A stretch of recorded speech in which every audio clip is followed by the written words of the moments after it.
Good morning, everyone. As William was saying, I've been asked to talk specifically about wireless technology and, what it is that policymakers, regulators can do about it. I think in order to be able to look at this, we need at first to have the right evidence. To draw the right conclusions, we need to know what is happening in the mobile market.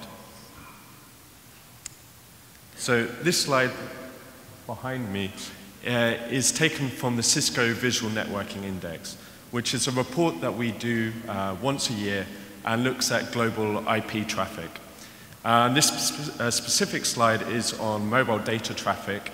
It takes the data from the year 2010 and extrapolates up to 2015 on how we're seeing mobile data grow. And specifically, this is on a regional basis. So if you see in the last column, you will see that Europe and Asia-Pac will continue to be the largest regions by 2015. But if you see the small, I think it's purple block at the top there, that's the Middle East and Africa, which is how we divided up the regions. And actually, that's the fastest growing of all of the regions on here. So we're expecting growth in this particular region of 129% per year. So every year we're seeing more than double the amount of mobile traffic growth. So this is a very strong, really an explosion of growth that we're seeing in mobile data traffic. So what are the core drivers behind this? What's creating it? I think the first point is we're seeing there's more mobile connections. It's the basic point that we have more and more devices on the market that people are using. This is dominated by laptops at present, but we've seen a strong growth in machine-to-machine. We've also seen the tablets come onto the market. And we're expecting by 2015, globally, for there to be 5.6 billion handheld devices and a further 1.5 billion machine-to-machine connections. The second driver is enhanced computing. Essentially, our devices are getting more and more powerful, and this is driving mobile data traffic to far outpace the growth of the fixed network, which is an interesting point to make. It's growing 3.3 times faster than the fixed network is. The third driver is about faster mobile speeds. Obviously, the faster the speed, the more consumption you're going to go through. And as we move from 2G and 3G and in the future through to 4G, we're seeing the speed increase dramatically. And again, in Middle East and Africa, we're seeing this double every year. And the fourth point is about media content or applications. As soon as people have their devices, the next thing they're looking is how to maximize the experience they get. And we're seeing the real big driver here is about mobile video, which is actually going to dominate mobile data traffic by 2015. It's going to be 2/3 of total traffic. So having a look at the market, I think the question is, what can policymakers do? There's lots of issues I can talk to on this, in this subject, but I want to focus on spectrum to create a focus for this presentation. And I think it's probably the most important issue for regulators. And I would say that there's 4 cornerstones for good spectrum policy. The first of those is flexible spectrum management. And flexible management means service and technology neutrality. It means not choosing a technology winner and locking down spectrum on that. It's about market mechanisms for allocation, for example, auctions. And thirdly, it's about spectrum trading, so enabling an owner of spectrum to be able to pass on that spectrum, to do a commercial deal to pass that on to other operators. This is a theme which is growing across the world. So this started in Australia and New Zealand in the late 80s, early 90s, passed across to certain countries in Latin America, onto North America in the early 2000s, and across to Europe. We've seen it codified in Europe in the telecom package, which has just been implemented in the member states. And this isn't just a shot in the dark, this is of real economic value. I mean, there was a 2004 report by Analysis which looked at the European market and said this was worth 8 to 9 billion euros in economic value per year to liberalize their spectrum management.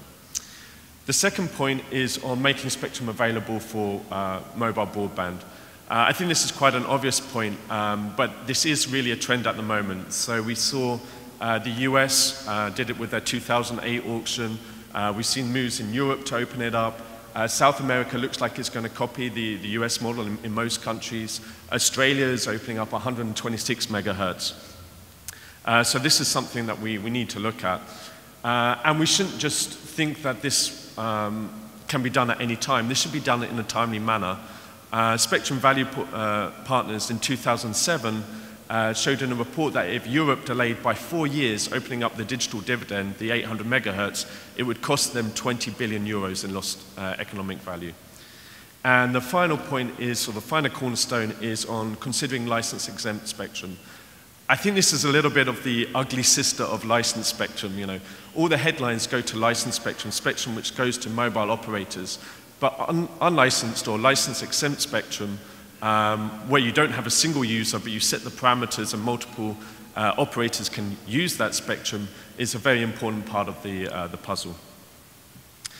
I want to take the next couple of slides, just going to touch base on licensed and unlicensed spectrum and why we should why we should make that available. On the licensed side, if there's one point I would like you to take away is just how strong the correlation is between making spectrum available and networks being rolled out. So there's several examples behind me of where 4G networks are now being rolled out. If you take the US, for example, they had their 2008 auction of the 700 megahertz, and now we're seeing Verizon has rolled out its network, AT&T is following suit. Another example, Germany and Sweden in Europe have both made the 800 and the 2.6 gigahertz open, and in both cases we see Vodafone taking the lead in Germany with this rollout, and TeliaSonera in Sweden will have rolled out LTE to over 200 cities by the end of this year. On the unlicensed space, the main technology, broadband technology in the unlicensed space is Wi-Fi. And Wi-Fi is going through the same growth that we saw for mobile earlier in my earlier slide. And the main reason for this is actually it's high-definition video which is driving this. And that's high-definition video in enterprise, in hospitals, in schools, in stadia. So there's an opportunity for Qatar and the lead up to the World Cup. And it's also about offload. So it ties neatly to the mobile data traffic. I'm sure most of you in the audience will have one of these, and I'm sure many of you right now are connecting via Wi-Fi. And that's the point. It's about offloading as quickly as possible from the mobile network onto the fixed network. And that represents just over 30% of smartphone traffic is offloaded at present. So industry is getting on top of this. They're developing a standard at the moment for the next generation of Wi-Fi. And what that standard requires is broader channels and hence a larger block of contiguous spectrum. At the moment, we have allocations globally at 2.4 and 5 gigahertz for Wi-Fi. And this chart behind me looks at the 5 gigahertz band. So if you see on the vertical axis, you see many of the global countries and regions. On the horizontal is the spectrum between 5 and 6 gigahertz. And in many of the countries or regions, you'll see there's the two main blocks which are made available. And what we want to look at, what we think the solution is to actually fill the gap, in essence, between those two main blocks and have contiguous spectrum for most of the 5 gigahertz band. So I would like to close by looking specifically at Qatar and what can be done by policymakers here to enhance spectrum policy. The first of my recommendations is about continuing with spectrum liberalization. I think Qatar is on the right path here, but there's more moves to be done. There's refarming, there's the ability for spectrum to essentially migrate from 2G through 3G through 4G using the same spectrum. And there's also spectrum trading, enabling operators to pass on their spectrum. The second recommendation is about opening up spectrum for 4G. And Qatar has a great opportunity to follow Region 1 in the world, which is essentially the same as Europe, the SEPT band plan, to open up the 800 megahertz for 4G, for LTE. And it has the advantage that whilst you haven't done the handover from analog, or the switch over from analog to digital in the broadcasting space, nonetheless, the broadcasters aren't actually using the 800 megahertz. So this is open spectrum which can be used right now.